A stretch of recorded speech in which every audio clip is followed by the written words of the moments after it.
You know, if the foundation of something is off base and off kilter, you cannot straighten out what will happen later on down the road. This is why Psalms chapter 11 and verse 3 says that if the foundation be destroyed, what can the righteous do?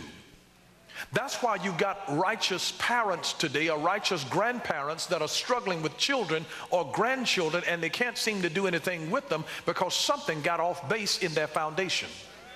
And if the foundation be destroyed, what can even the righteous do if the foundation is off base? That's why we have today a leaning tower, because the foundation was not level.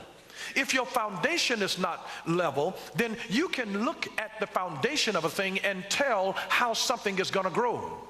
Because so grows the twig, or so bends the twig, so grows the tree. And you can look at the root system. If you look at the first 4, 5, or 6 inches at the base of a tree, you'll be able to tell the direction that that tree is going to go in. All you have to do is look at maybe the first 6 or 7 inches. And may I tell you this, perhaps these 6 or 7 inches might have reference to 6 or 7 years of their life. And you look at the first about this much at the base of any tree, of any bush, and you can tell whether that thing is going to slant to the left, slant to the right, or whether it's going to be an upright, mighty oak. You'll be able to tell the direction that is going to go by the direction that is going to grow, based on where it is in its foundation.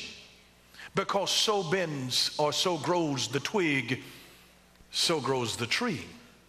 It was Abraham Lincoln who said these words, that there is but one way to train up a child in the way that he should go, and that is to travel it yourself.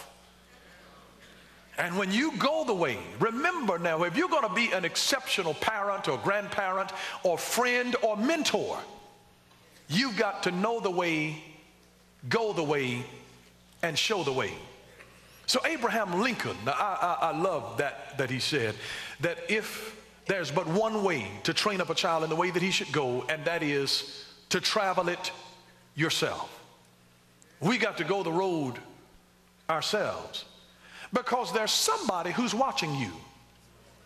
Everywhere you go, everything that you do, they are soaking it in. They're learning your attitudes. They're learning tone of voice. They're learning how to conduct themselves and how to react when they get angry, when they get frustrated, by watching how you do it. And see, then the scripture teaches in Ephesians chapter 5 and verse 1, it says, be ye therefore followers of God as dear children. The New King James Version says, be ye therefore imitators of God as dear children. Now, nobody could imitate the daddy like I could imitate my daddy. In our business, I would pick up the telephone sometimes and call our main office, and I would imitate and be talking in my daddy's voice. The employees would bristle up because my daddy was a stern disciplinarian. He didn't take any mess. And that was a fear of him at the office. So I would pick up the telephone and just talk like I were him. And their voices would spruce up, and they would be, yes, Mr. Browner. And I'd just take the conversation on for a few minutes, you know, before I let them know who I was. And then they said, oh, shoot, why you do me like that?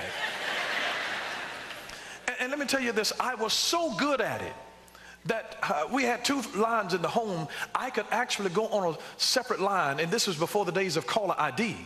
And I would call my mother on the main line when my daddy was out of town. And I would play like I was my daddy who had come back early from a trip. And I would say, hello, I'm at the airport.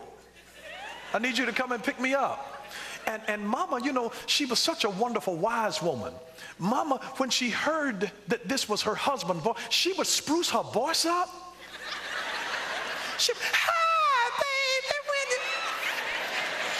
You would hear this excitement. So you would hear her voice just spruce up. So I got her in full. I knew the minute when she answered the phone and I said, hello, and I sounded so much like my daddy, Mama thought I was daddy.